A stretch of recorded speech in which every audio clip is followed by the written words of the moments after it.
not now. He may be watching. Um, When Adrian SF, or Pokemon Deals community, went to Twitter to try to smear my name with false allegations, he referenced a message that was given to him by Chase or RBKMustangSally, where summarized, he basically claims that I threw a chair and a keyboard and that he had to throw me out of his house at 1 in the morning. This is untrue, and here's my side of the story.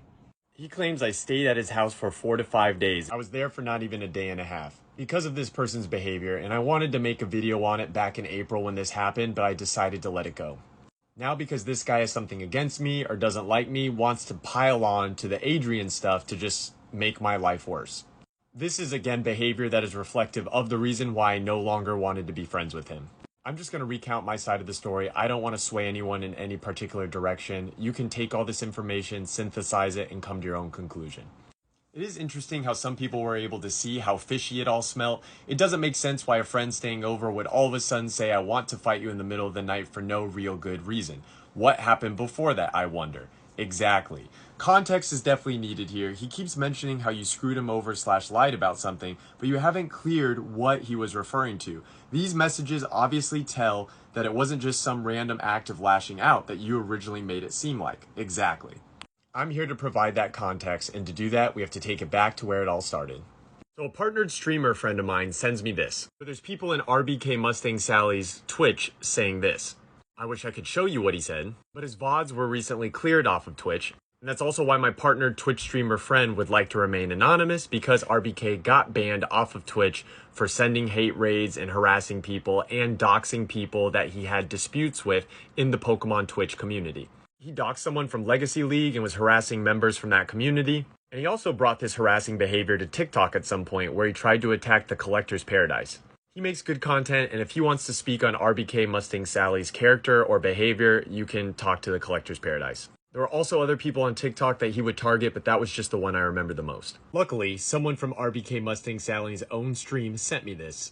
if you talk to him at a convention, it's like 3 seconds and it's out. It's like, it's such a fucking like, oh, how you doing? Thanks for meeting up with me. It's like, nice to meet you. Fuck you, man. It's like, let's go get a fucking beer. Let's get drunk at this convention and just talk shit the whole fucking time. It's like, it's a very different thing. It's like, there's not a lot of people that do stuff like that. Hey, Sui, we're not naming names right now. We named him earlier, not now. He may be watching. Hey, Sui, we're not naming names right now. We named him earlier, not now. He may be watching. We named him earlier, not now. He may be watching. So weird. If you feel like you've done nothing wrong, why even say any of that? This is why people like him and Adrian are so weird. It's like you can tell by the shakiness in his the awkward laugh at the end, like he knows. And now he's exposed, and you all can come to your own conclusion. But my friend texted me this, and it just makes me feel like he must have talked about you negatively before him to make a comment like that. Yeah, exactly. Exactly. And of course it rubs me the wrong way. I don't appreciate that at all. And this friend sent me this clip about a day before I'm actually set to fly out to Portland to stay with RBK. And then after 2 or 3 days, stay with another friend that I have in Portland. And I thought I would stay with RBK because I may be looking to move to Portland. I'd never been to Portland. And then to visit friends. This is someone who I thought originally was someone that I enjoyed in the Pokemon community.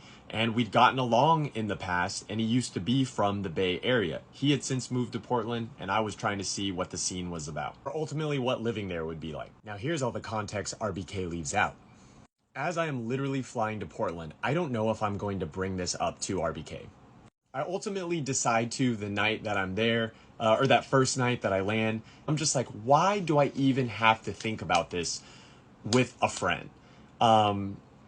So ultimately, I also sense some discontinuity with him, with how he's talking with me. He's a little bit more off, and it almost like lets me know. And I think anyone that's been in this situation with any friend, you can kind of tell when things are off, when they know they've done something wrong. And like now I'm here in person, he probably has no clue that I saw this clip, but he knows that he said the things that he said. And he was basically just talking shit about me to his people and to people on Twitch in regards to me being a content creator. I was definitely growing at the time, and he was struggling to grow. And that was something I was even I had phone calls with him and was willing to help him out about, and did help him out while I was there, as far as for video creation and streaming stuff. And we'll get into that later. He even mentions this to Rattle. I help him get $5,000 in sponsorship to help him wrap his entire RV. RBK mentions nothing about this point to Rattle. He starts his story off the second night I was there. But the first night I was there, I basically confront him on this video. Named him earlier, not now. He may be watching.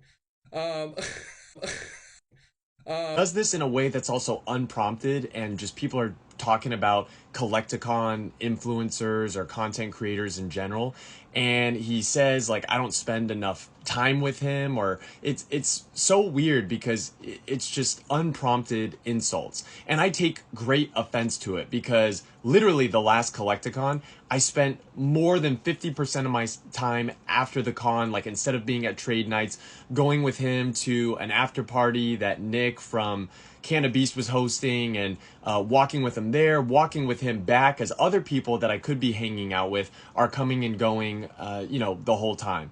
I'm spending time with him because I thought we were friends, and for him to sort of badmouth me with other people on the internet is just definitely unacceptable. So this is the first night I'm staying at his place.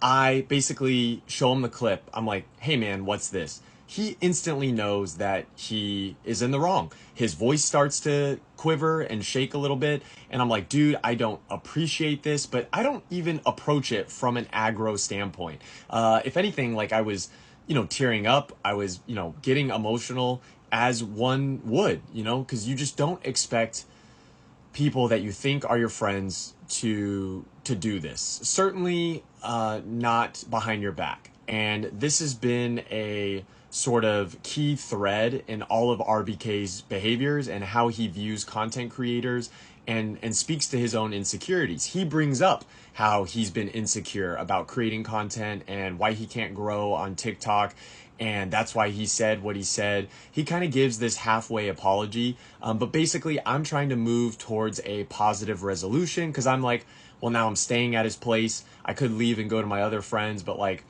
I came to Portland to like enjoy Portland.